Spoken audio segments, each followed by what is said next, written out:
रजनी को बचपन से ही पेंटिंग का बहुत शौक था। वो हमेशा से ही पेंटर बनना चाहती थी, पर उसके माँ और पिताजी ने उसको कभी भी इस चीज के लिए सपोर्ट नहीं किया और उसकी शादी नीरव से हो गई।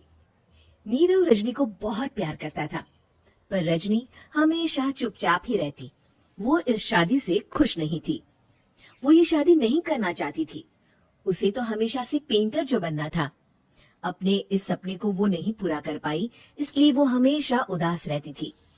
रजनी, बहुत ही बढ़िया फिल्म लगी है, कल देखने चले? नहीं जी, कल मुझे बहुत काम है, मैं नहीं जा पाऊंगी। अच्छा तो कोई बात नहीं, संडे को चलते हैं। देखिए, मुझे फिल्म देखना पसंद नहीं है, आपको जाना है तो चले जाइए। नीरव को मना करके रजनी वहाँ से चली जाती है और अपने बैग को खोलकर उसमें बंद पड़े ब्रश और कलर्स को देखकर रोने लगती है। रजनी, चलो ना कहीं बाहर खाने चलते हैं, कुछ तुम्हारी पसंद का। जी मुझे नहीं जाना, मेरी तबीयत ठीक नहीं है। रजनी वहाँ से चली जाती है। नीरव को समझ नहीं आता कि रजनी उससे इतना दूर क्यों रहती है। वो जब भी उसके साथ वक्त बिताना चाहता है, रजनी कोई ना कोई बहाना बना देती है।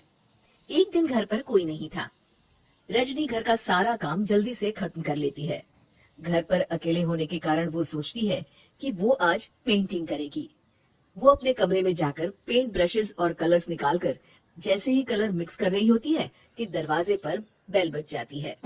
अब कौन आ गया इस वक्त? इतनी मुश्किल से तो मुझे पेंट करने का मौका मिला है। रजनी दरवाजा खोलती है तो उसकी सास अपनी सहेलियों के साथ खड़ी होती है और सब घर के अंदर आ जाते हैं। अरे बहू, सबको शरबत बनाकर पिला दे, बाहर तो बड़ी गर्मी है। उफ। जी। रजनी पेंट ना कर पाने से उदास हो जाती है। उसे गुस्सा भी आ रहा होता है कि उसने इस शादी के लिए हाँ क्यों कह दी। वो रसोई में जा रही होती है कि उसकी सास उसे रोकती है।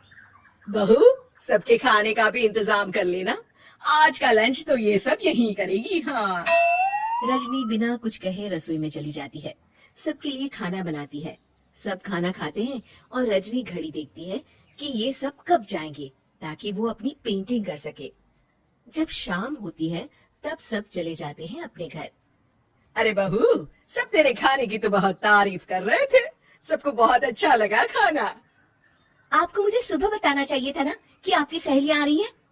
पता भी है कितना वक्त लगा सारा खाना बनाने में। अरे बहू, तू ऐसे कैसे बात कर रही है मुझसे? तो और कैसे बात करूं? मैं इस घर की कोई नौकरानी नहीं हूँ कि इतना काम करूंगी। रजनी अपने कमरे में जाकर दरवाजा बंद कर लेती है। शाम को जब नीरव आता है तो उसकी माँ उसे पूरी घटना के बारे में बताती है। क्या? रजनी ने आपसे इस तरह बात की माँ? हाँ, और पता नहीं उसे क्या हो गया है, शाम से बाहर भी नहीं आई है। मैंने तो कई बार आवाज दी, खाना भी नहीं खाया उसने। तू ही बात करके देख ले बेटा। नीरव अपने कमरे का दरवाजा खटखटाता है। रजनी, दरवाजा खोलो, मैं हूँ। रजनी दरवाजा खोलती है और फिर वापस जाकर अपने बिस्तर पर लेट जाती है। रजनी, माँ से बात करने का ये क्या तरीका है? मैंने कोई गलत बात नहीं की है। अरे तुम क्यों ऐसे बर्ताव कर रही हो सबके साथ? क्या तुम इस शादी से खुश नहीं हो? रजनी कुछ नहीं बोलती। अरे बताओ मुझे रजनी, क्या ये शादी तुम्हारी मर्जी के खिलाफ हुई है? हाँ, मैं ये शादी कभी नहीं करना चाहती थी। तुमसे क्या, मैं किसी से भी शादी नहीं करना चाहती थी। रजनी रोने लगती है। चुप हो जाओ रजनी, बताओ मुझे, तुम क्यों नहीं करना चाहती थी शादी?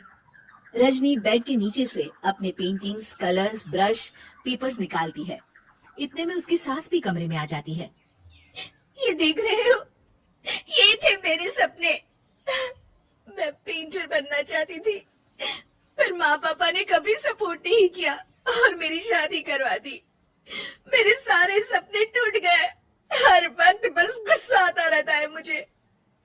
मैं जानती हूँ कि आप लोगों की इसमें कोई गलती नहीं है, पर मैं क्या करूँ, मुझे समझ में नहीं आता।